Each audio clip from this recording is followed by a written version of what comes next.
Yo, what is going on, guys? Welcome back to the channel, and in today's video we're going to try to predict what the base roster could look like in My Academia All's Justice, alongside the DLC as well.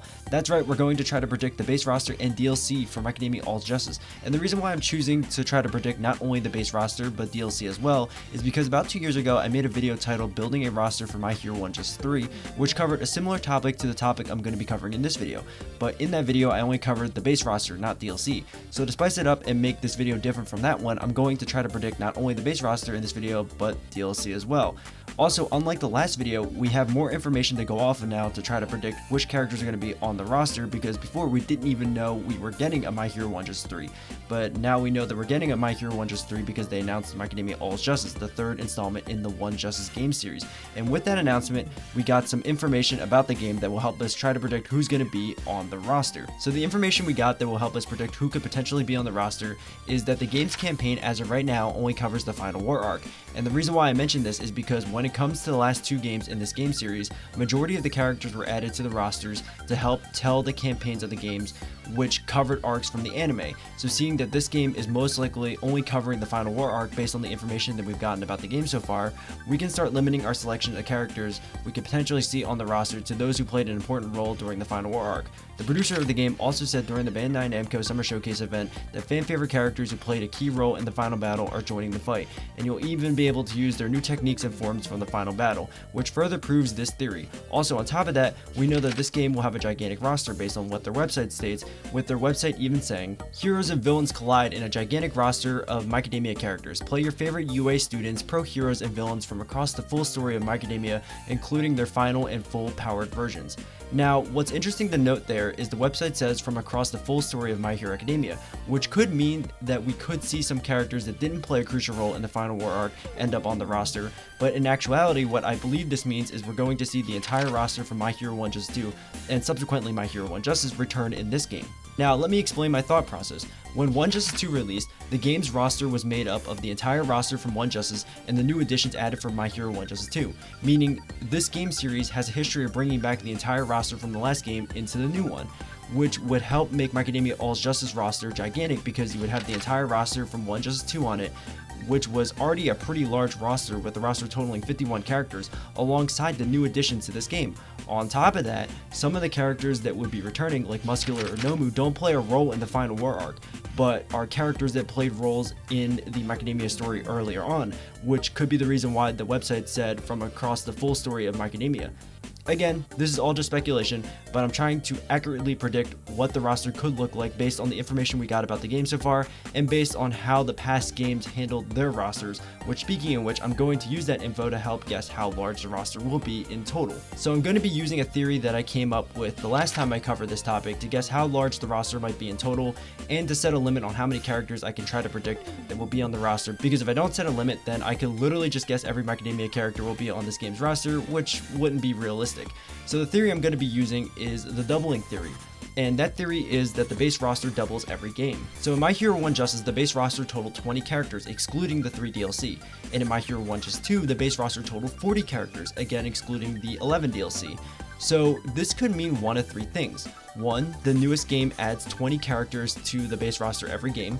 2, the newest game doubles the last roster size, or 3, this all means nothing and they could literally add as many characters as they want. But again, seeing that we're trying to set a limit so we don't just guess the entire cast of My Academia will be on this roster, and seeing that there is past data that shows a pattern or patterns between the last two games' base rosters, we could use this data to help guess how large the roster will be in My Academia All's Justice. Now, like I said before, in this video, I'm going to be using the doubling theory because it sets a reasonable limit to how many characters we can try to guess, while also giving us the most out of the two patterns that I noticed between the last two games and how they handled their base rosters. Now, applying everything that we just went over, so the doubling theory, plus adding every character returning from My Hero 1 Just 2, plus the new additions that would have to play a crucial role in the final war arc, that gives us a base roster that would equal 80 total characters, taking 1 Justice 2's base roster of 40 characters and multiplying it by 2 to get 80.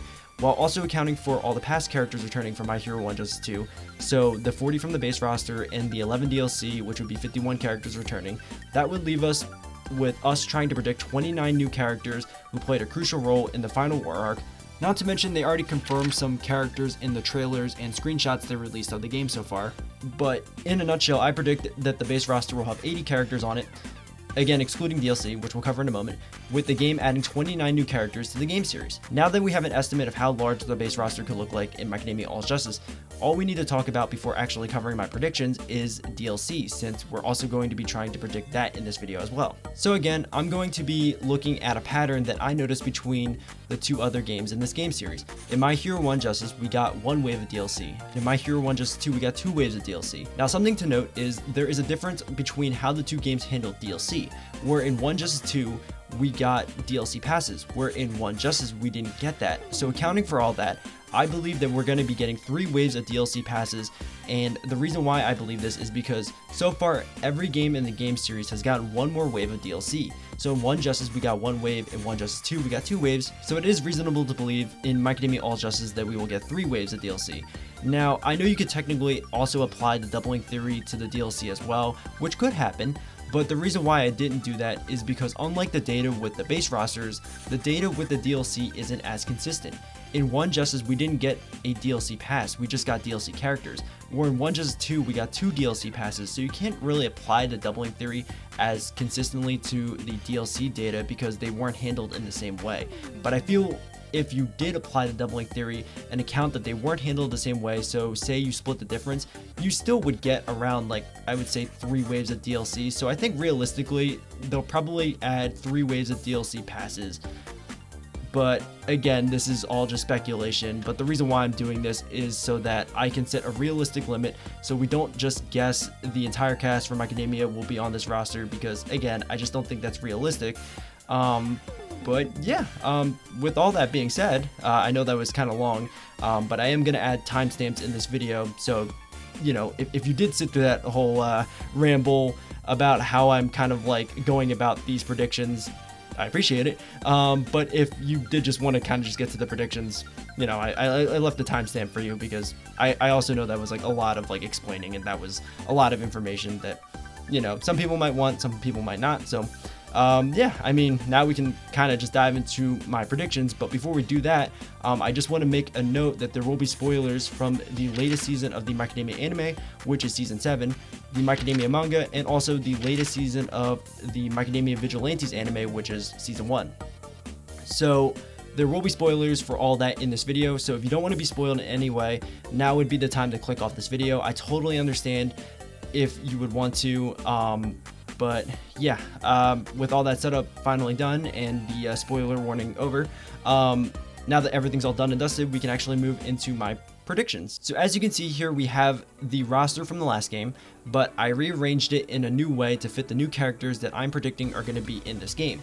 On top of that, all the returning characters have their costumes on that I believe they're going to be wearing in this game as their default costumes to match the costumes they're wearing in the Final War arc and or their most recent costumes in the series. Now, as I stated before, when it comes to new characters, they already revealed some new characters in the trailers and screenshots they released of the game, and those characters are Sero, Shoji, Hagakure, Ojiro, Sato, Koda, which are the last 6 Class 1A characters that need to be added into this game. And then we also got confirmation of some new variants coming to the game. The first one being Deku. We got a new Deku in the game. I refer to this one as Gear Shift Deku, but apparently his name is One For All Deku. And how I know this is basically at Gamescom, when we got the new trailer, apparently there was also a demo that was playable at Gamescom just for the press. And they're starting to release their early reviews about the game, and they're showing off some footage that they got to, you know, try out at Gamescom with that early demo. And in the gameplay, we can see that the new Deku that, you know, I thought was Gear Shift Deku, you know, like the one that I refer to as Gear Shift Deku, his name is actually One For All Deku. Like, it's Deku with like a title, and the title is One For All. So we got confirmation that at bare minimum we're getting 1 new variant of Deku, and then we also got confirmation that we're getting 1 new variant of Shigaraki. Now, originally I thought we were going to get 2 variants of Shigaraki, being Doomsday Shigaraki and Defensive Form Shigaraki. And basically, like, the difference between the two of them is Doomsday Shigaraki is where he kind of still looks like Shigaraki, except he has like that one arm made of like fingers, and then Defensive Form Shigaraki is like the big hulking one with like the fingers surrounding him in like an armored like state. But apparently from what I can tell, based on like the newest trailer where they were talking about like the new like gameplay mechanics, apparently it seems like those two are a part of the same kit, and defensive form Shigaraki is actually Doomsday Shigaraki's rising form. So basically, from that trailer's footage, it looks like they're a part of the same kit because they share like the same moves. And when they started talking about like the new rising system, they showed off defensive form Shigaraki, showing that he is like a rising form. So that's why I'm almost positive we're only just getting one new variant of Shigaraki instead of two. And also in that demo footage that's starting to get like released, because again, at Gamescom there was a playable demo for the press to try out, and they're like releasing their early reviews about the game. In their footage, apparently this Shigaraki is referred to as All for One Shigaraki.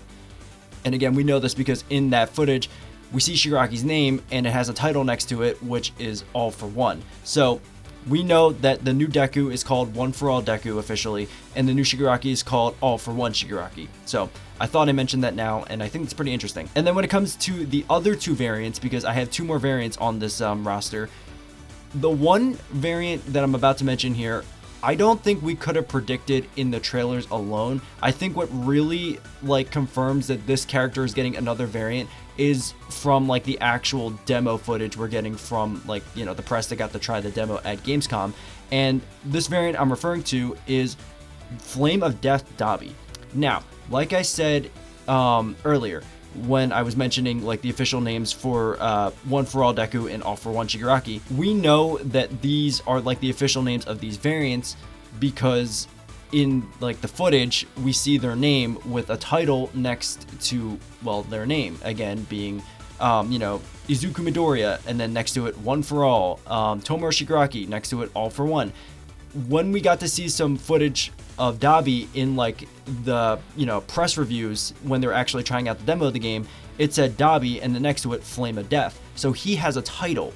And on top of that, really looking back on the footage, this Dabi plays completely different to the OG Dabi from My Hero 1 Just 2, like the original Dabi.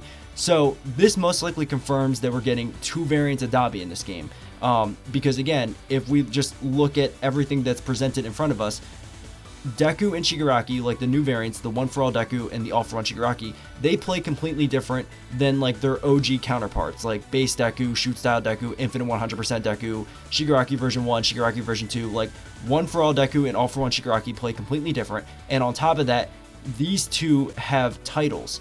And now going over to Dabi, looking at Flame of Death Dabi and the OG Dabi from My Hero 1 Just 2, they play completely different, and again, this Dabi actually has a title, which is Flame of Death. So I thought that was also pretty interesting. So again, I'm locking in a new variant of Dabi. And then when it comes to this last new variant, this one is definitely based more on like speculation rather than like anything being confirmed or like pseudo confirmed.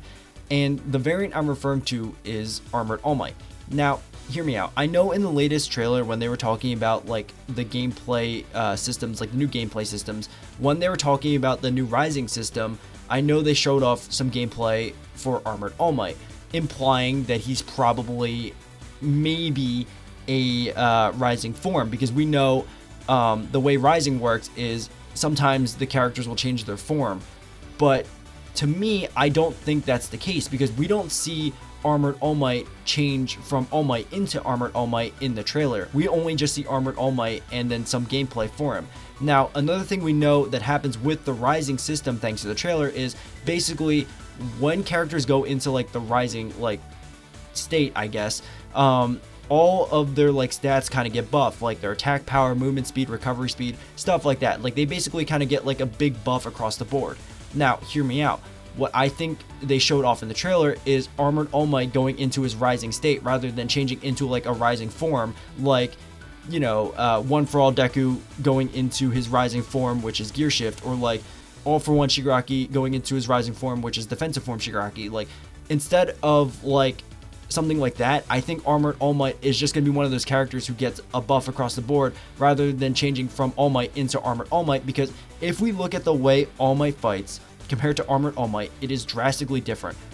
All Might, like the OG one from My Hero 1 Just 2, had the quirk One for All, so he relied on more like punch-based attacks, like attacks that are named after states. Like he had his own fighting style, where Armored All Might, he's quirkless. and he relies more on technology and moves that are inspired from Class 1A.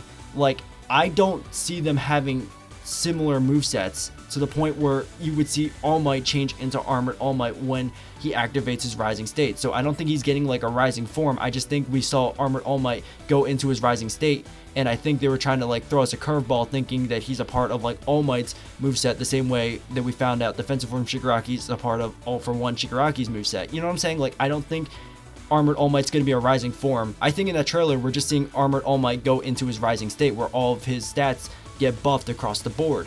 And again, if we think about other characters like Sero, for example, the rising system is not going to always be tied to a rising form, because what rising form would you give to Sero? He's just probably going to go into his rising state and get buffs across the board. So again, if we think about it like that, Armored All Might technically could just be his own character, his own variant, who has his own like moveset that's different from like the OG All Might from My Hero 1 Just 2, and in the trailer we just saw him going into his rising state where he got buffs across the board, instead of it being like All Might changing into Armored All Might, which is his rising form. Like, I think Armored All Might is going to be his own variant, because again, the main thing that's selling this for me is All Might and Armored All Might fight completely differently, because again, All Might had a quirk which was one for all, and Armored All Might is quirkless. So again, I think we're going to get Armored All Might as his own playable character rather than a rising form. Like, I think he's going to be a variant of All Might in this game, not a rising form.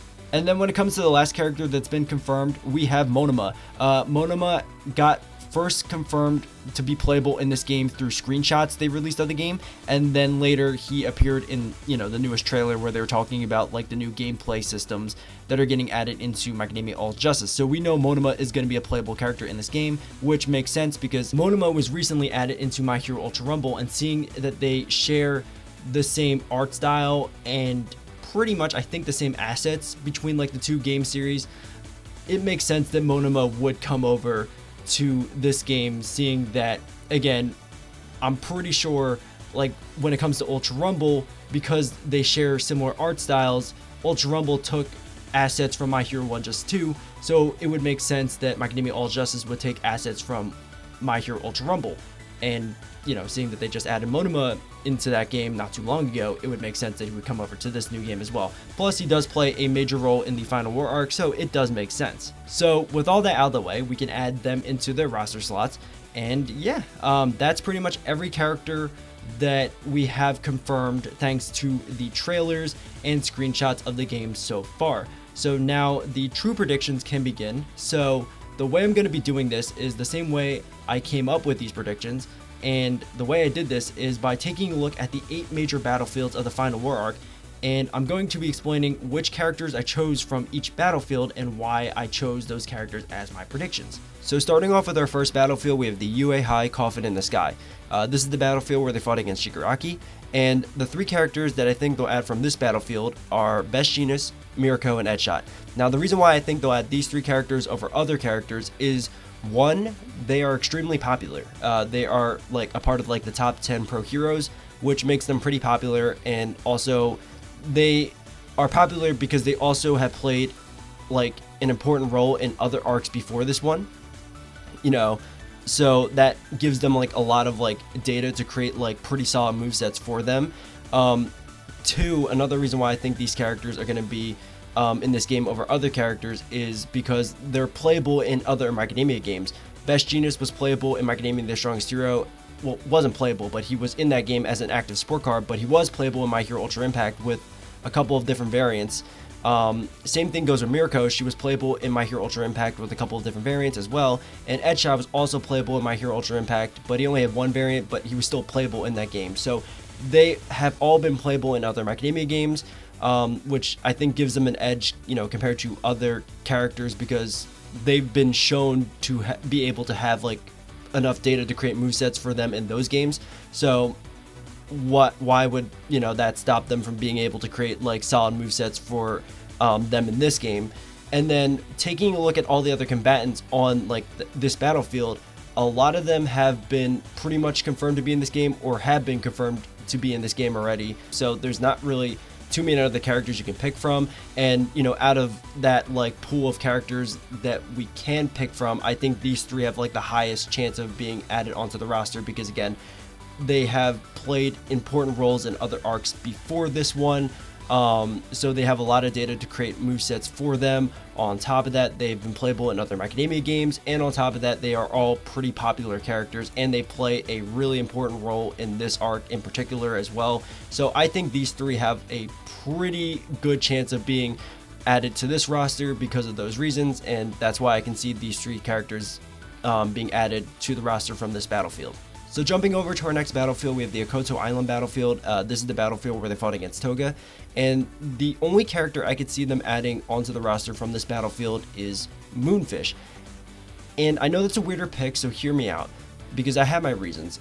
Reason one is because even though he was kind of just a cameo in this arc, he made his presence known, not only in this arc, but also arcs before this one. Like, basically what I'm trying to say is, you could recognize that was Moonfish even though he was wearing a completely different costume, because we know how dangerous he is from other arcs, which then made him stand out even more in this arc, because even though he's kind of just a cameo and you see his fighting in the background, you could still point him out because you know it's Moonfish because of how dangerous he is from previous arcs, like the Forest Training Camp arc, for example, or when they broke out of Tartarus in the Dark Deku arc. So not only is he popular and recognizable, but also on top of that, there's a lot of data for him to create a solid moveset for him. And again, even though he's kind of just a cameo, you can immediately recognize him though, even though he's wearing a different costume. So I think that makes him at least stand out and makes him noticeable. Like, basically they make him known that he is on this battlefield fighting, even if he's not like in the forefront. So he does play a big enough role where you can at least recognize that he is on this battlefield fighting. And then my second reason is because looking at the amount of heroes on the roster compared to villains, there are way more heroes compared to villains, and that's not this game's fault. There are just more heroes in Macadamia over villains. So adding Moonfish onto this roster would help at least close that gap even by a little. So, you know, I think that's another reason why they should add him into this game, because there would be at least one more villain onto the roster, which again, looking at the roster, there are way more heroes compared to villains, so it would at least give the villains at least another character. So that's also, I think, another reason why I think they'll add him into this game. And then my third reason is when he makes himself known, like with his like cameo, what he ends up doing is he ends up piercing like a lot of the heroes, and one of those heroes is Gang Orca. And Gang Orca was playable in My Hero 1 Justice 2, and like we talked about, I think Gang Orca will return in this game with the rest of the My Hero 1 Justice 2 cast. So what they could do is have a campaign fight with Gang Orca fighting against Moonfish, and then vice versa on like the villain side of the campaign, because what they do is they'll have like a hero side and a villain side.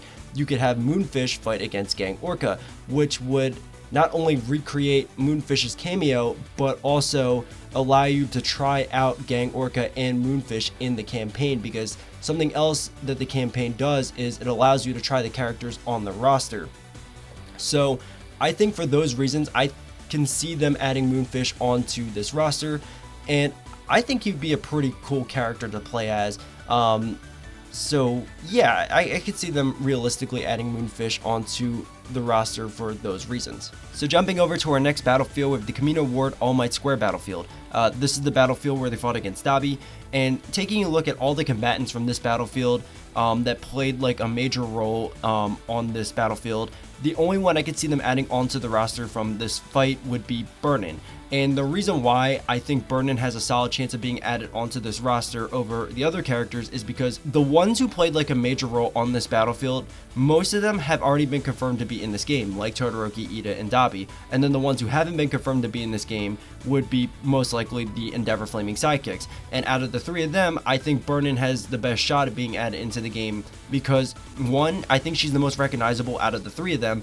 Two, she actually has enough data to create a moveset for her, because not only did she participate in this fight, but also another fight before this one, which was the Paranormal Liberation War, where in that arc she fought off some near high end Nomus. So she played kind of like an important role in that arc where she kind of held off the near high end Nomus but also in this arc where she protected Todoroki from Dabi's attacks, so he could use Phosphor to take him down alongside the other two Endeavor Flaming sidekicks. But again, like I said, out of the three of them, I think Burnin has the most recognizable design, and also she actually has moments in the series before this arc as well to give her enough data to create a suitable moveset for her that would also differentiate her from the other characters who can use like fire-based abilities in this game, like Todoroki, Endeavor, and Dabi, because unlike them, her fire quirk is different. Like, you know, Todoroki, Endeavor, and Dabi kind of just produce fire, you know, of the, like, obviously like different colors. Like, you know, Todoroki, Endeavor produce, you know, just your regular like red fire, where Dabi kind of produces like blue fire. Burnin's fire ability is the fact that her hair is made of flames and she controls like green fire. So, you know, when it comes to like fire-based quirks, hers is definitely the more unique one. If I had to like take a wager, because like, you know, the other three fire-based users have pretty like, you know, standard fire-based quirks. They kind of just expel fire, where she actually has like flaming hair that's like green. Like, so if I had to take a guess who from this battlefield would be added onto the roster, in my opinion, I think Burnin has like the best shot out of like all the characters who fought on this battlefield. So I think that gives her a reasonable chance of being added onto this roster, and I could realistically see them adding her onto the roster for those reasons. So moving on to our next battlefield, we have the Central Hospital battlefield. This is the battlefield where they fought against Spinner, and when it comes to this battlefield, there are actually two characters I think could actually make it onto this roster from this battlefield. And one of them I think is pretty obvious, which would be Spinner. Spinner is a character that I am so shocked they haven't added into a global Macadamia game yet, because like he is one of like the OG League of Villains members, like back from like the Vanguard Action Squad days. I'm so surprised that he hasn't been playable in any global Macadamia game yet, and I would be shocked if he wasn't playable in this one, especially because he plays such a major role in this arc in particular, like because he's like one of like the main antagonists in this arc, you know, because he fights against Shoji in this one, and I just think it's crazy, like he's one of the original like League of Villains members. And I think for that reason alone, I think he deserves a spot. But I mean, clearly, you know, past data has shown that like they've skipped over him in the other global Macadamia games. So if they don't add him into this game, I would be shocked. So I think this one is kind of like an obvious pick, especially because also, you know, before, okay, maybe you can make the argument that he didn't have like enough data to like make like a suitable moveset, even though I think he did. Maybe they didn't have like enough data to create a moveset for him, but now that he has like two additional quirks with like the scale mail quirk and the body bulk quirk, they could definitely make a really cool moveset for him, you know, on top of just like, you know, all of his like previous like fights. Like, you know, he has like fights in the series, so we actually seen him in action, you know, with his gecko quirk and also like with his sword made of swords. Like, I think you have like enough data to like realistically create like a really unique moveset for him. And just again, like I think this is a really obvious pick, but you know, I'm still shocked that he hasn't been in any other global Macadamia game yet. So, you know, maybe there's a chance they might skip over him, you know, for this one, but I would be shocked if they skipped over him, you know, for this game, because, you know, besides that, he also plays like a major role in this arc. So Spinner is probably one of the like definite lock-ins for this game, because again, if they skip over him in this game, I'm gonna really think they have something against Spinner, because what did he do in particular? Like I think like it's not like they skipped over like two original League of Villains members, like him and like say like Mr. Compress. You know, Mr. Compress, yeah, he wasn't in like My Hero 1 Justice or like Macadamia the Strongest Hero, but he was playable in My Hero 1 Justice 2, My Hero Ultra Rumble. He's got multiple variants in My Hero Ultra Impact. So it's not like they just like skip over like a couple of them. No, they just particularly skip over Spinner, which I think is really weird. But like, again, I could see them realistically adding him into this game. I would be, again, shocked if they didn't add him into this game. So locking in Spinner, I think Spinner has the best chance he'll ever have to be added into a Macadamia game with this one. So yeah, I think he is a solid shoo-in for being added onto the roster. And then the other character I could see them adding to the roster from this battlefield is Lady Nagant. Now, I know technically Lady Nagant, like, was more a part of like the Coffin in the Sky battlefield, but technically she was fighting from afar, and where she was stationed was the central hospital. So that's why I added her into this group. And the reason why I think Lady Nagant has a really solid chance of being added onto the roster, not as much as Spinner, but I mean still a really high chance, is because one, she is a really popular character. Since her debut in like the Dark Deku arc, she has become like a really popular character. Two, her quirk is really unique, so I think they can create like a really unique moveset for her. And on top of that, because she plays an important role in this arc and also another arc before this one, which was the Dark Deku arc, she has enough data to create a really solid moveset for her. And on top of that, just like Moonfish, I think she can also help kind of close the gap, you know, with the amount of heroes on the roster to like the amount of villains on the roster, because even though she's kind of like a reformed villain, you know, like a villain on like the path of like redemption to becoming a hero again, you could still kind of classify her, I guess, as a villain, which would help the villain side even by just like a little bit. So I think for those reasons, I think she has a really solid chance of being added onto the roster. And those are the two characters I think from this battlefield that have like the best shot of being added onto the roster for those reasons. So jumping over to our next battlefield, we have the Gunga Villa site. This is the battlefield where they fought against All For One. And the two characters that I think could be added onto the roster from this battlefield, well, before I even say them, I'm just going to let you guys know that these are definitely weirder picks, so please just hear me out. The two characters I could see them adding from this battlefield are Kamui Woods and Komori.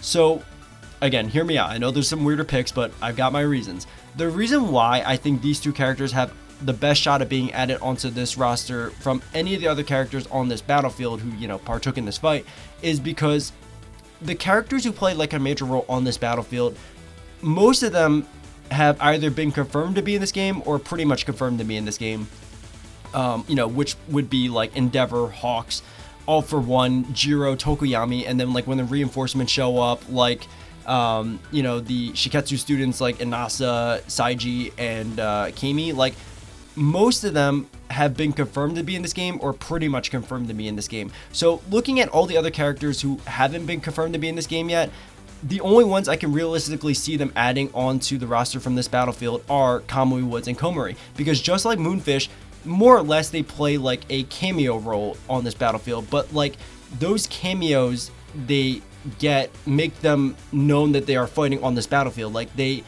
make their presence known that they are actually fighting on like the ground team of this battlefield. Like you see Kamui Woods and Komori get like a couple of like shots in the anime where they're like shown to be fighting on the battlefield, like retreating, you know, like fighting off villains and capturing them. And these two characters also play major roles in other arcs before this one, like with Kamui Woods with like the first arc in the series. I actually don't know what that arc is actually called, but you know what I'm talking about. Like he's been here since the beginning. You know, he also plays an important role in the Hideout Raid arc, and also the Paranormal Liberation War arc. So he has like enough data for him to create like a solid moveset for him. He's also, well, he's not playable in any other My Academia games, but he did have an active support card in My Academia The Strongest Hero. So he's at least on their radar. So I think Kamui Woods definitely has a solid chance of being added onto the roster for, you know, those reasons. And then same thing goes with Komori. She also plays an important role in the Joint Training arc. She also plays an important role in the Paranormal Liberation War arc. So again, just like Kamui Woods, she has enough data for her to create a solid moveset for her. And on top of that, she's actually playable in My Hero Ultra Impact. So they did have at least enough for her to create like a solid moveset for her in that game. So realistically, I think those two have a pretty good shot at being added into the game because, again, besides the characters who pretty much have been confirmed to be in this game, the only ones, you know, who haven't been confirmed to be in this game that I think stand out, at least on this battlefield, and have like enough data for them to create like solid movesets for them would be Kamui Woods and Komori. And that's why I think these two characters have a really good shot at being added onto this roster from this battlefield specifically. So yeah, those are my two picks. And one more final thing to add before we move on to another battlefield. One more point in Komori's favor. She is a Class 1B student. So she would actually help bolster out the Class 1B numbers a little bit better because, again, as of right now, the only characters that have been confirmed or pretty much confirmed to be in this game already that are Class 1B students are Monoma, Tetsu, and Kendo. So there aren't that many Class 1B students in this game, so she would at least also add on to like that Class 1B like number, when it comes to this roster. So I think that's another point in her favor. She would actually help kind of maybe close the gap a little bit between the amount of Class 1A students in this game to like Class 1B students in this game, because, while it's not a lot, like it doesn't close the gap by like that much, it still helps close the gap by a little bit. So that's another reason why I think they could add Komari into this game. So yeah. So jumping over to our next battlefield, we have the Chiku Hospital Ruins battlefield. This is the battlefield where the hero team was defending Gigantomachia from like the villain team, so they couldn't get to him and wake him up. And the two characters I could see them adding onto the roster from this battlefield would be Mount Lady and Honanuki.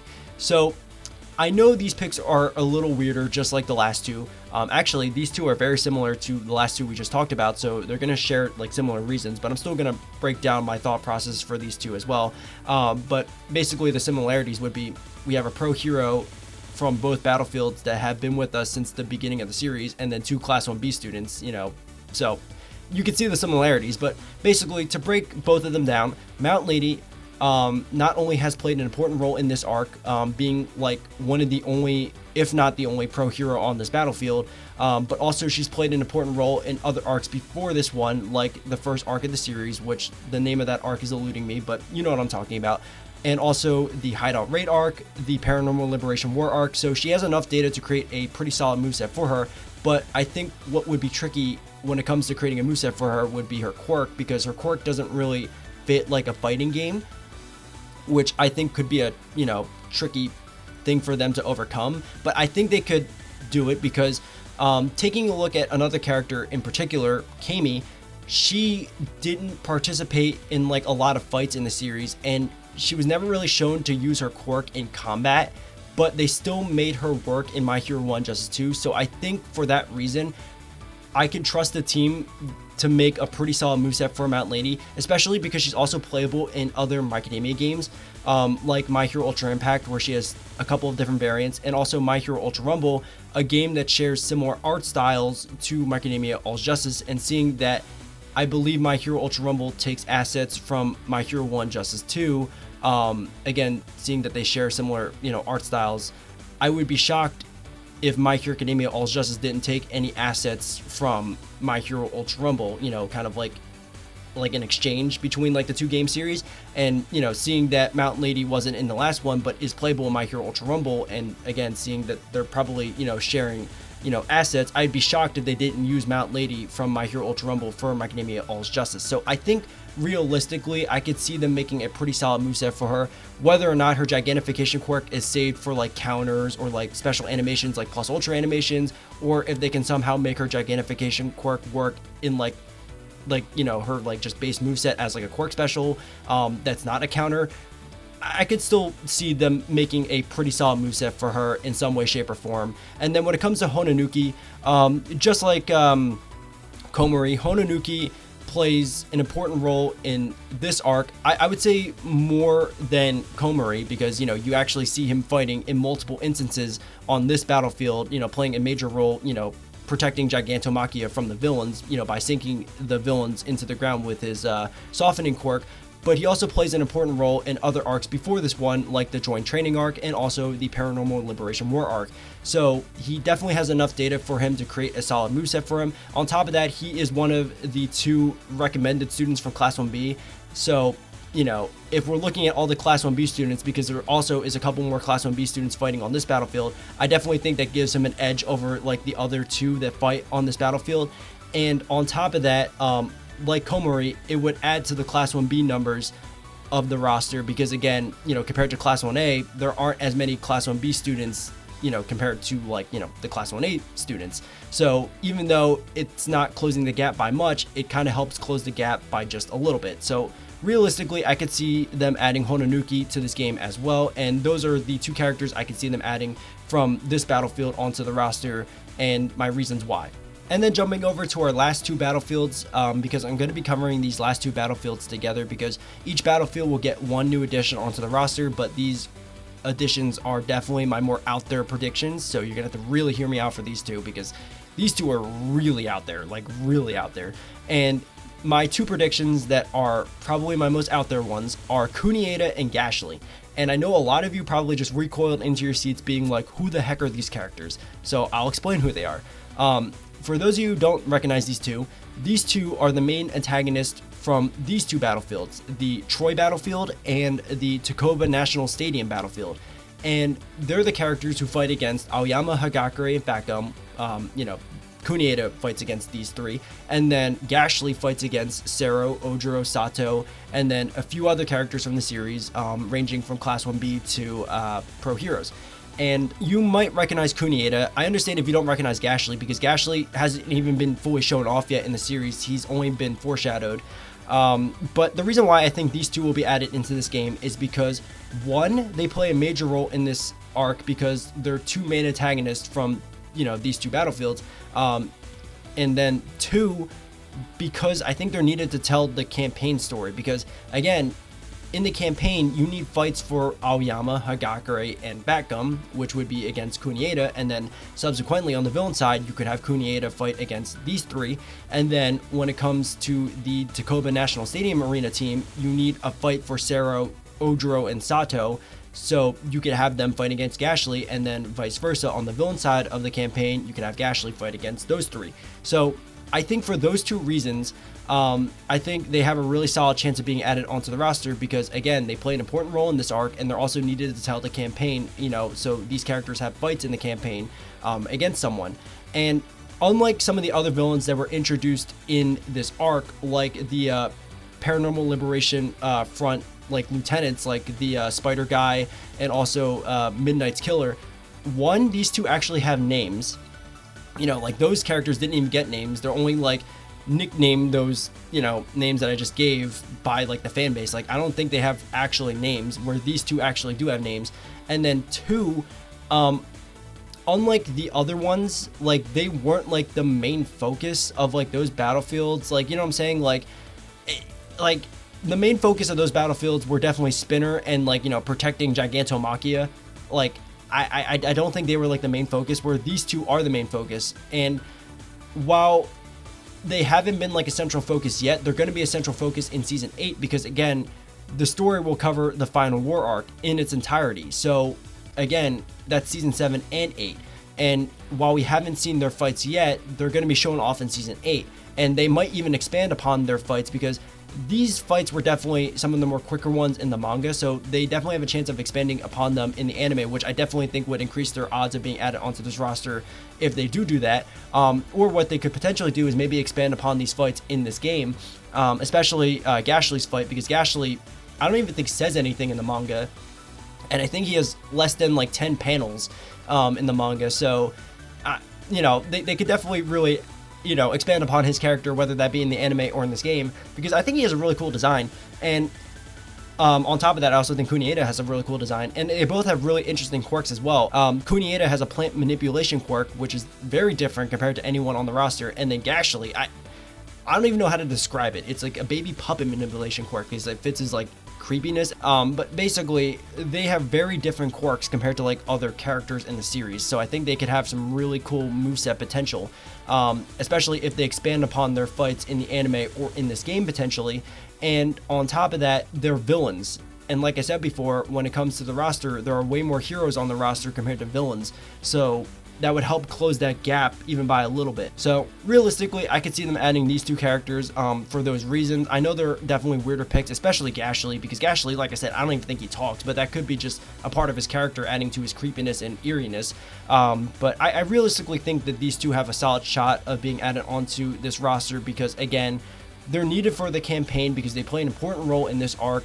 They definitely have unique quirks, and they have been shown fighting, and compared to the other villains that have been introduced in this arc alongside them, they actually have names, so they are definitely way more prevalent compared to like the other villains that were introduced in this arc. So again, I think for those reasons, I think Kunieda and Gashly have a reasonable shot of being added into this game for those reasons. And yeah, those are the 8 major battlefields and my predictions from each one from the final war arc. But as you can see, we still have 5 character slots left over. And these next couple are characters that played a major role in the final war arc that weren't dedicated to like a specific battlefield. So these two characters are Skeptic and the Wild Wild Pussycats. Now, hear me out, because I know these two are definitely weirder. Not as weird as like Kunieda and Gashly, but they're still definitely weirder. I can recognize when I have some weird picks, so hear me out. I think I've done a good job of explaining my weird picks. So Skeptic, he plays a major role in the final war arc, because, you know, he's kind of like the guy who's like in the chair. You know, he's like taking down the coffin in the sky while also kind of providing whereabouts to like the villains, you know, for like specific hero locations, like, you know, Tadabi, asking, you know, where's Endeavor? He's like, oh, he's fighting at Gunga against All for One. So he's basically kind of providing like the like man in the chair kind of role for like the villain side, yeah. But he does play a major role in this arc, so I think realistically they could have him in this game. And I know what you're saying. Well, where would he even fit in the campaign? Like, why would you even add him into this game? Because if he doesn't fight, why would you add him? And I think the main reason why is because he kind of has like a battle against La Brava, you know, and Gentle Criminal, because, you know, as he's taking down the coffin in the sky, La Brava hacks him, and then, you know, Gentle stops his doing, you know, with the coffin in the sky. So what I think they could do is, because, you know, we know that Gentle Criminal is most likely coming back because he was a part of the My Hero 1 Justice 2 roster. You could have like a fight with Gentle Criminal versus Skeptic, and then again vice versa with Skeptic versus Gentle Criminal. Even though it's not like a hacker battle, it could kind of like represent that hacker battle where, yes, it's a fighting game, so you just be, you know, using Gentle Criminal to beat up Skeptic, and then vice versa, using Skeptic to beat up Gentle Criminal. But you can have like that represent their fight in the series, quote unquote. You know what I'm saying? Like, it wasn't really like a physical fight, but it was more of like a hacker fight. But like in the game, that could represent those two fighting. And I think that would be a good chance for you to test out Gentle Criminal and give him an antagonist to fight against, which would be Skeptic, and then vice versa. You know, you could try out Skeptic against Gentle Criminal. And the reason why I'm saying Gentle Criminal against Skeptic is because La Brava didn't have her own character in My Hero 1 Justice 2. She was a part of Gentle Criminal's you know, moveset. So, you know, obviously, you know, when I say Gentle Criminal, I mean Gentle Criminal and La Brava would fight against Skeptic, and then vice versa, Skeptic would fight against Gentle Criminal and La Brava. So I think that would be a solid reason for adding him into the game, because again, he does play an important role in this arc, and it would give him something to do in the campaign, and would also give Gentle Criminal and La Brava something to do in the campaign as well, because again, they don't really fight in this arc. They were more or less playing support. So, you know, to give them some form of representation and, you know, the ability to try them out, this would work perfectly. And on top of that, Skeptic plays an important role in other arcs before this one as well, like the My Villain Academia arc, the Paranormal Liberation War arc.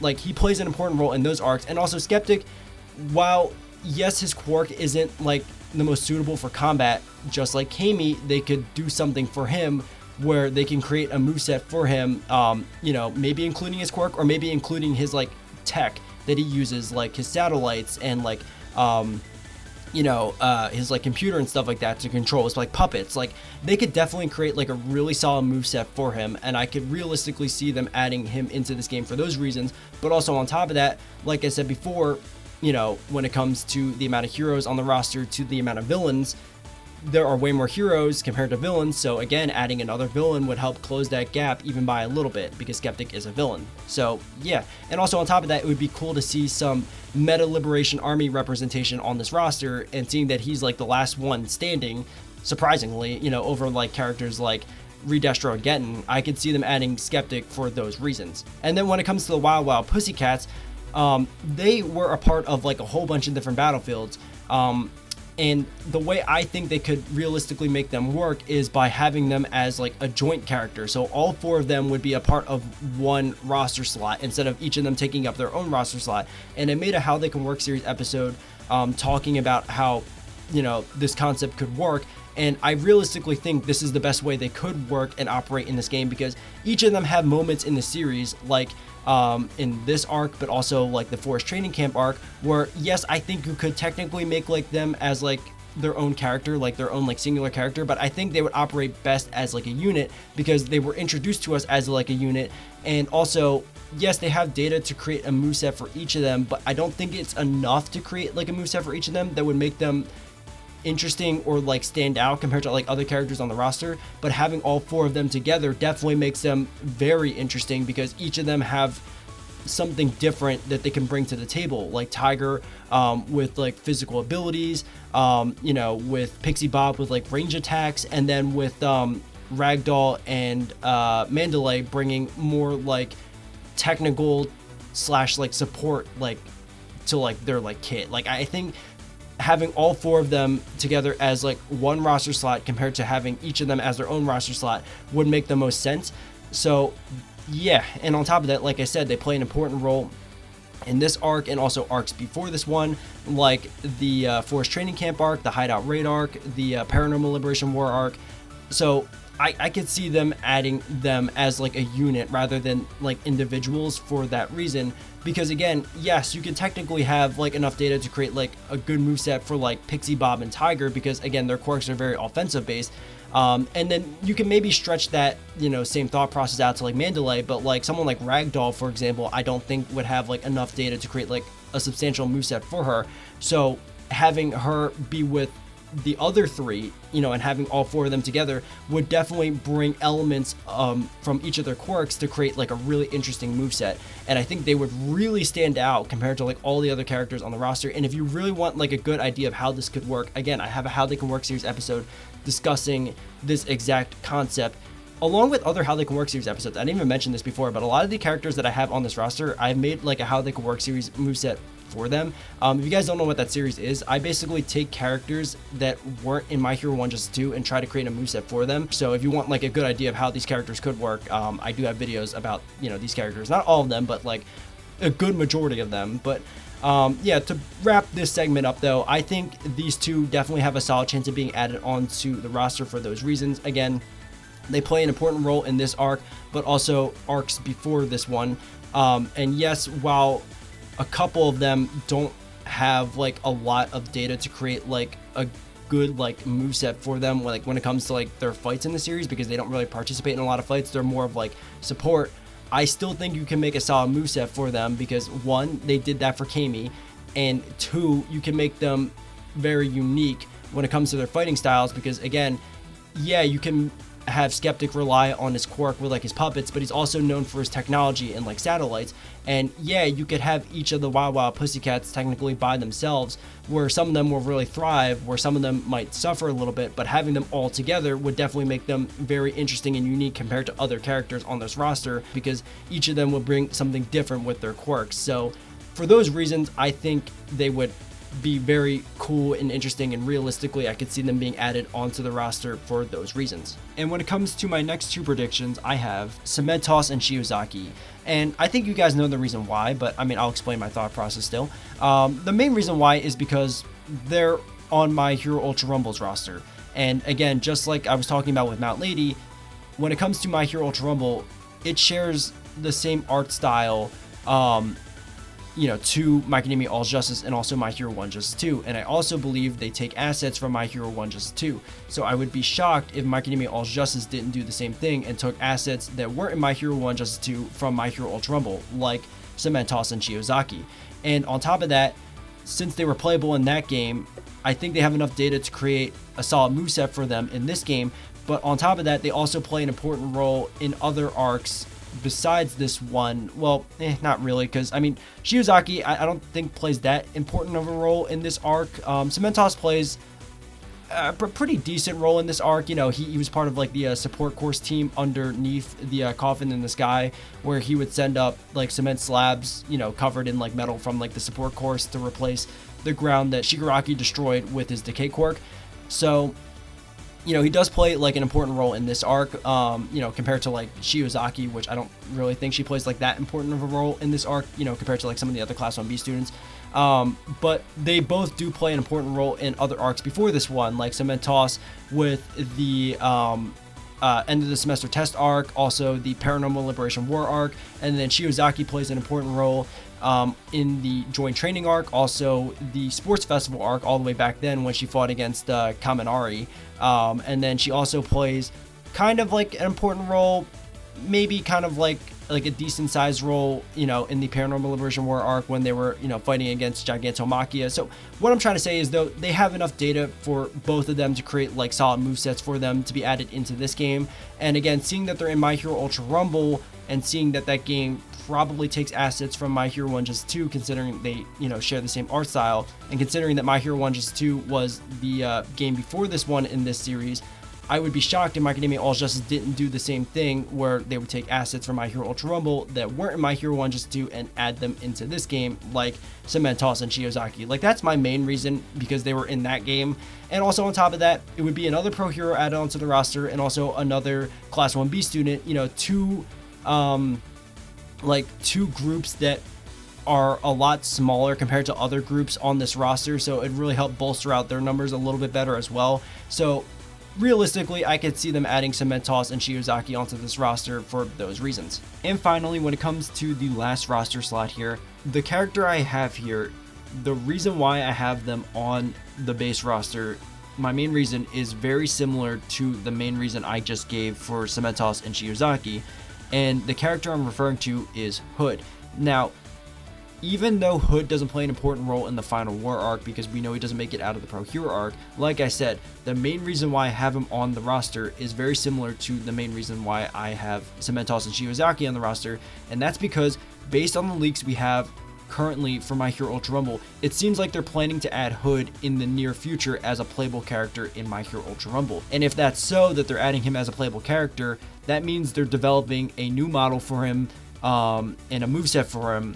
And if they're doing that for My Hero Ultra Rumble, it's most likely that they're also going to probably use everything that they've developed for Hood for My Hero Ultra Rumble for My Academia All Justice. Like, again, it is a very similar reason to why I have Cement Toss and Shiozaki on this list, because again, like, they developed those assets for My Hero Ultra Rumble, and again, seeing that, My Hero Ultra Rumble shares a similar art style to My Academia All Justice, I would be shocked if they didn't take those assets from My Hero Ultra Rumble and add them into My Academia All Justice. So if the leaks are true and they are developing, a moveset for Hood, that would mean that they would have to develop a whole new model for him and also a whole new moveset for him.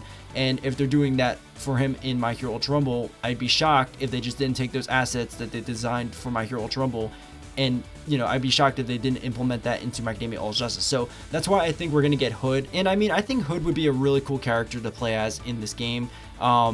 We don't have any like high-end no move representation in the game yet. Like, we only have like the regular no move representation in the game currently, which would be no move. So it'd be cool to have some form of high-end no move representation in the game, and I think the one that stands out the most is definitely Hood.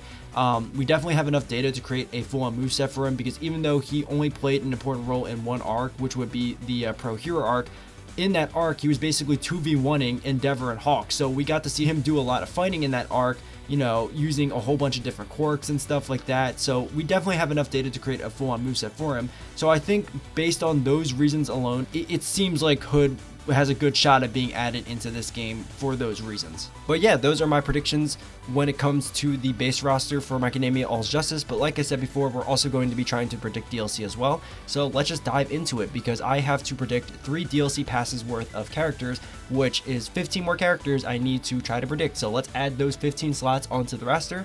There we go.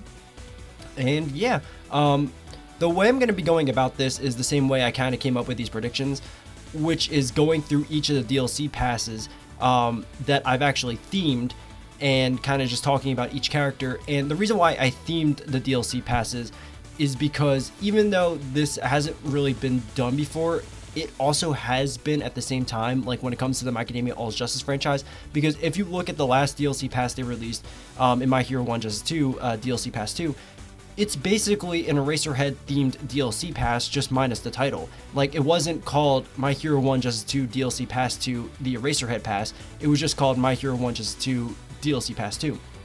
But like, if you look at the contents of like the actual pass, all the characters on the pass have some form of connection to Eraserhead. Like Shinso, Kurogiri, Present Mike, Midnight, Aoyama, all those characters have some form of connection to Eraserhead. So it was basically just an Eraserhead themed DLC pass, and I thought that was actually really neat, and that's what gave me the idea to create themed DLC passes. But even if they don't go with this route, I still feel like all 15 of these characters still have a really good shot of becoming DLC characters, because they play a prominent role in arcs before the final war arc. So they are popular because they played like, an important role in earlier arcs.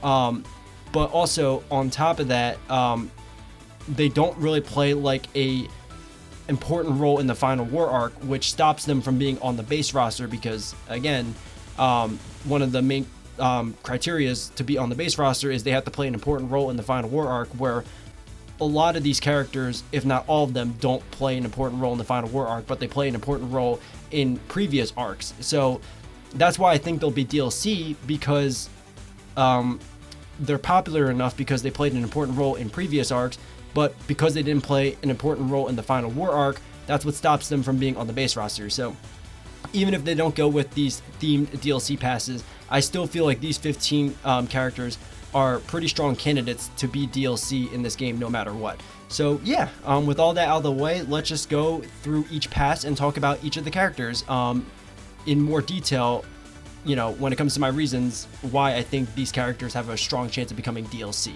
So starting off with our first DLC pass, I have the Vigilantes DLC pass. This is a pass based off of My Academia Vigilante Season 1, and for the 5 characters I have on this pass, I have the 3 main characters, which would be the Crawler, Popstep, and Knuckle Duster, and then I have the main antagonist of the first season, which was Queen Bee, and then for the last character, I have a side character, which is Captain Celebrity.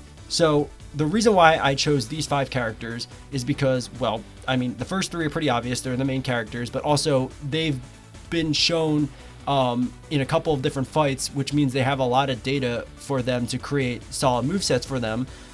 But, you know, I mean, I think the main reason, though, is because they're the main characters. It would make the most sense to have, you know, the main protagonist of the series be characters. And then same goes for Queen Bee, the main antagonist of the first season. It makes sense for her to be on the roster as well because, you know, she's the main villain. So basically, you know, and on top of that, she also has a lot of data for her as well to create a really solid moveset. Like, you know, for the Crawler, I think they could have like a lot of really cool like sweeping motions with him like gliding along the ground. You know, Popstep could have like a lot of cool aerial combos with her like jumping or leaping quirk.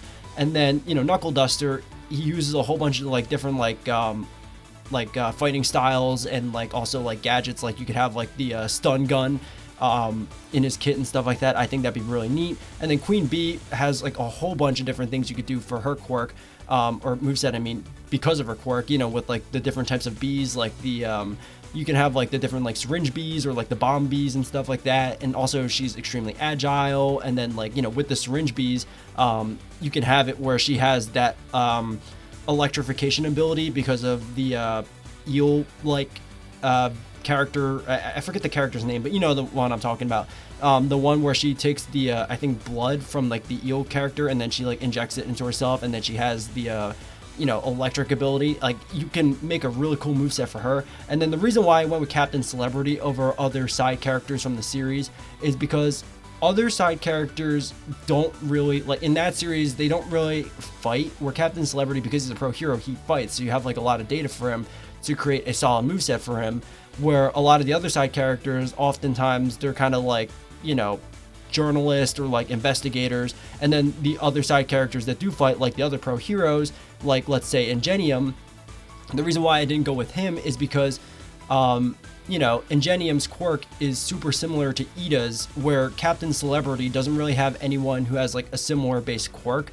So I went with the character that not only has enough data to create like a moveset for him, because again, he's a pro hero, we've seen him in action, but also on top of that, his quirk is unique and different compared to other characters on the roster that would make him stand out, instead of him playing very similar to a character that we already have on the roster, like let's say Ingenium and Iida. Also on top of that, Captain Celebrity actually comes from My Academia Vigilantes, where Ingenium comes from My Hero Academia. So that's also another reason why I went with Captain Celebrity over, you know, say like Ingenium and like other pro heroes, if that makes any sense, because I think he would be a really cool character to see get added into this game.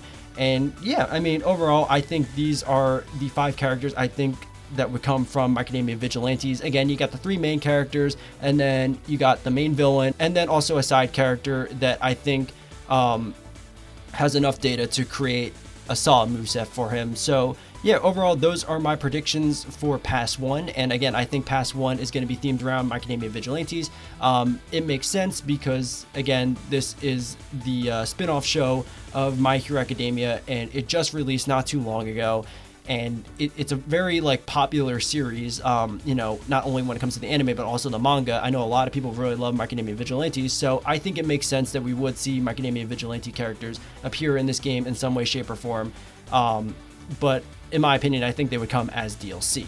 So yeah, that is my predictions for the first DLC pass, so let's move on to the next one. So jumping into DLC pass number 2, this pass is themed around heroes. Whether they be pro heroes or students, this pass is just themed completely around heroes. And the characters I chose from this pass are, well, starting off with the first one, we have Shindo. Shindo, I think, has a really solid chance of making it as a DLC character in this game because he plays an important role in 2 arcs before the final war arc, which are the provisional license exam arc and the dark deku arc. In both arcs, we see him actually fighting, so we have enough data to create a solid moveset for him. And on top of that, he is a Ketsubutsu Academy student. And if we look at the roster, there is no Ketsubutsu Academy students on the roster yet, so they don't have any form of representation in this game series yet, unlike the other 2 schools that we got introduced to in the series, like UA High and Shiketsu High. You know, like those 2 have some form of representation on the roster, but the only other school that we did get introduced to, which is Ketsubutsu Academy, doesn't have any form of representation on the roster. So I think that's another reason why Shindo will be added into the game as a DLC character, because he plays an important role in arcs before the final war arc. So I think he became a pretty popular character for that reason. Actually, if I'm not mistaken, didn't Shindo like crack the top 10 like of like a popularity poll once? So he's clearly popular enough. And then on top of that, the reason why he didn't make it onto the base roster though is because he didn't play a crucial role in the final war arc. So that's why he didn't make it onto the base roster. But another point in his favor to becoming like a DLC character is, again, he is a Ketsubutsu Academy student, and we don't have any of those on this roster, so it would give Ketsubutsu Academy some form of representation on the roster alongside the other 2 schools that we got introduced to, you know, throughout the series, which would, you know, be UA High and Shiketsu High. So if he does get added, then we would have, you know, UA High students on the roster, Shiketsu students on the roster, and Ketsubutsu Academy, well, I guess in this case, student on the roster. So yeah, those are the reasons why I think Shindo will make it onto the roster as a DLC character. So yeah, moving on to our next 3 DLC characters on this pass. I have some Class 1B students, and those students are Shishida, Kuroiro, and Setsuna. The reason why I chose these 3 Class 1B students is because, well, for one, I'm trying to close that gap between the amount of Class 1A students and Class 1B students on the roster, because there are way more Class 1A students on the roster compared to Class 1B students. And the reason why I chose these 3 in particular over other Class 1B students is because I think they are some of the more standout Class 1B students, if that makes any sense. Like, if we look at the arc that they kind of really got introduced in, which would be the joint training arc, you know, because we met some of the Class 1B students before the joint training arc, but like as like a collective, we got introduced to pretty much all of them in the Class 1B, or not the Class 1B arc, the, well, I mean, it kind of was, but the joint training arc. And looking at the different rounds, I kind of just went through each of the rounds of the joint training arc, and I'm like, okay, which characters played the most important roles on each team? And that's how I came up with Shishida, Kuroiro, and Setsuna, because now if we look at all of the Class 1B students on the roster, I think these are the more prominent Class 1B students. So, like, for example, if we break it down the way I broke it down, based on each of the rounds from the joint training arc, round 1, now you have Shiozaki and Shishida. I think those 2 played the more important roles on that team, compared to like the other 2. And then, same thing goes with round number 2. You have now Kendo, Komori, and Kuroiro. I think those 3 definitely played the more important roles on that team, compared to like manga, for example. And then if you go down to round 3, now you have Tetsu and Hononuki, again, for the same reasons as like the last 2. And then you go over to round 4, you have Setsuna. And then you go over to round 5, you have Monoma. Again, I think out of all the Class 1B students, these 3 getting added onto the roster makes the most sense, because you now look at the entire Class 1B group as like a collective, and I think this group of Class 1B students definitely stand out the most compared to their other classmates, because I think each of them played an important role in at least one arc when it comes to, you know, the My Academia series. So that's why I added these ones in particular, because again, I think these are the more prominent Class 1B students, if that makes any sense. So yeah, that's why I chose these three. And another point for Setsuna, she's also the other Class 1B recommendation student. So now if we look at the roster, we have Class 1A's recommendation students and Class 1B's recommendation students. So you have Todoroki and Yaoyorozu, and then now you also have Hononuki and Setsuna. So yeah, overall, I think these three definitely have a really solid chance of getting added onto the roster, and I think each of their quirks are also very unique and different. So I think they would have pretty cool movesets. And again, we have enough data to create movesets for them because we've seen them in action enough times. Because again, like I said, they were the more prominent Class 1B students on their team, in my opinion.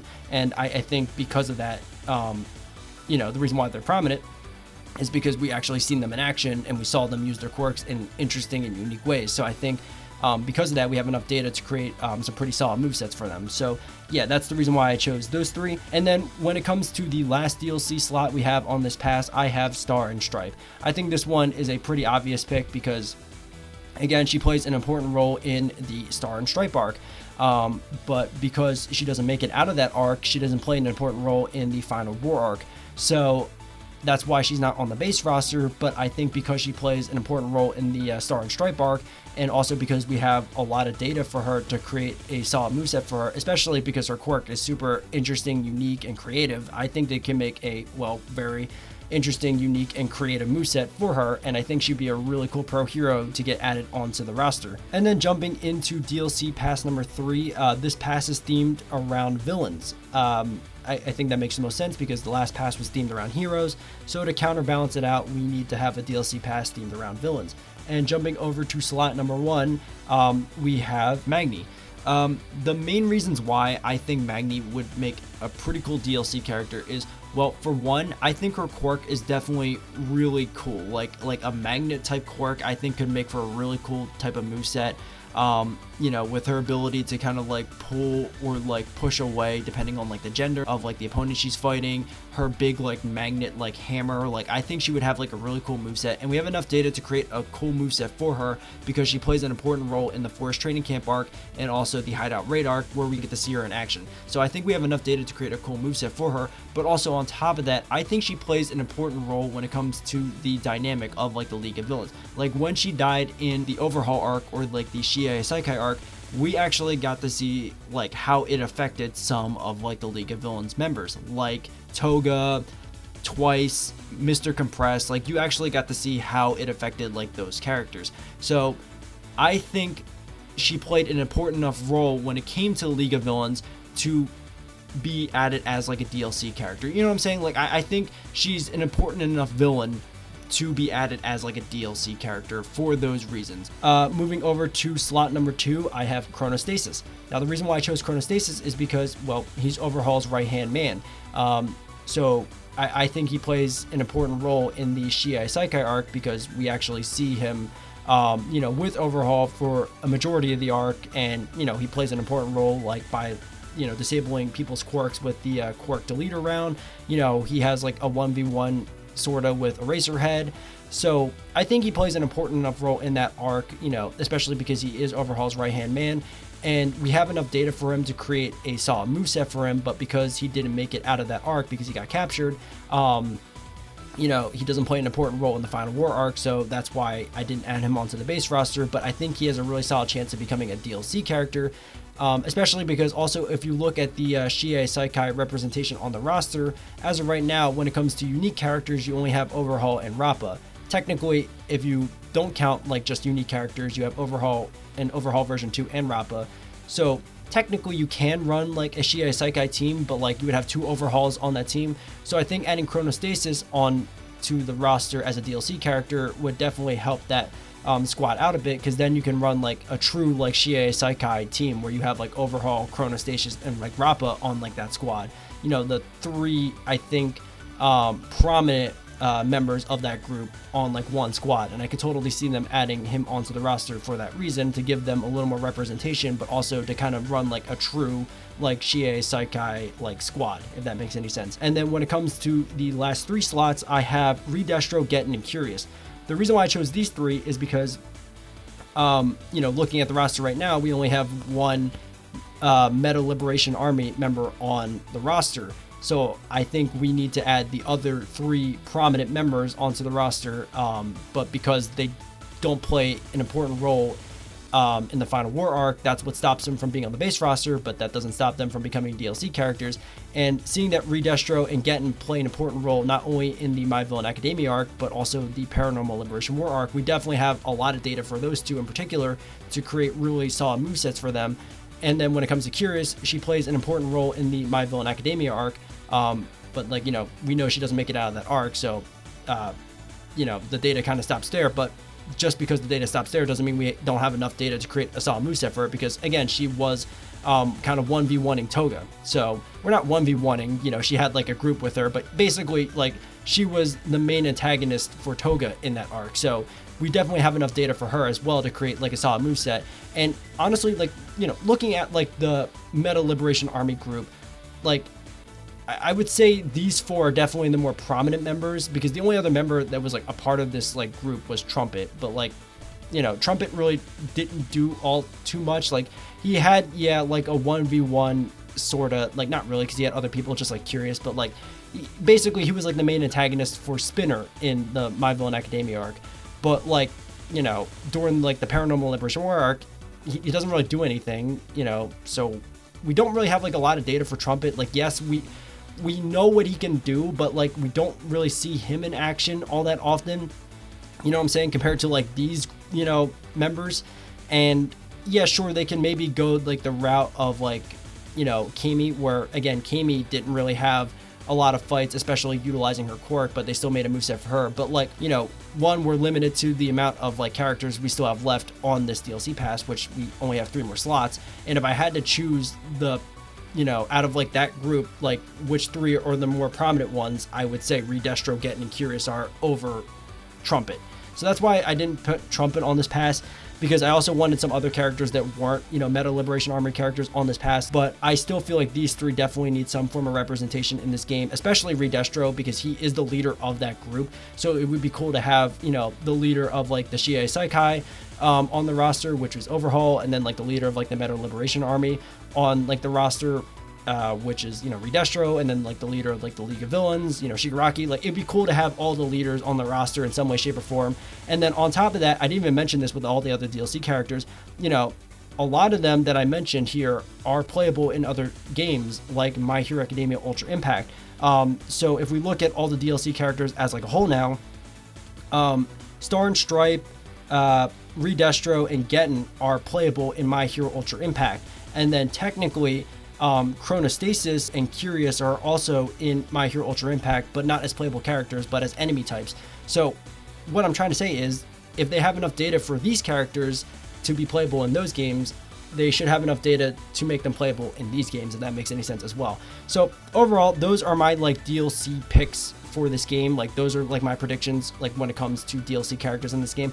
I definitely think after putting them all into their respective slots on the roster, I definitely think it makes the roster feel really whole. And I think this is a really solid roster for My Academia All's Justice, and also a really large and gigantic one.